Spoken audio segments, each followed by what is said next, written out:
नमस्कार दर्शक बंधु जय जगन्नाथ मु पीके जेना आज वीडियो रे ऋण मुक्ति विषय रे एक प्रतिकार कहबी। आपण मान जदि विश्वास सहित करेंगे निश्चय आपण सफल हेबे।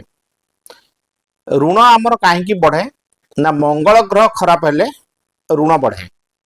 तेणु आपण मान कौन करेंगे प्रति मंगलवार दिन हनुमान मंदिर जिबे। हनुमान मंदिर रे बसिकी गोटे दीपटिए जालिबे। हनुमान चालीसा 5 थर पढ़िबे। तापर हनुमान को प्रणाम करेंगे। प्रणाम करिकी कौन करेंगे आपण माने सांगर जेते बेले जाइथिबे गोटे दियासिलटे भी नहीं थिबे। आपण हनुमान चालीसा 5 थर पढ़ले तापर हनुमान को प्रणाम कले।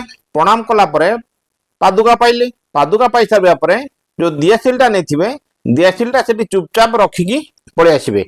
आ पछकू फेरिकी चाहिबेनी। जदि भी किए आपन को डाकियो भी आपन चाहिबेनी आपन बाहर को पळे आसीबे। एई क्रियाटी को आपन 43 मंगलवार करंतु। आपन देखिबे मु ग्यारंटी दउची आपनकर जत्ते बड़ ऋण होइतो ना काहेकि निश्चय आपन ऋण सुझिबार गोटे बाट निश्चय मिली जिवो। रहउची दर्शक बंधु धन्यवाद। जय जगन्नाथ नमस्कार।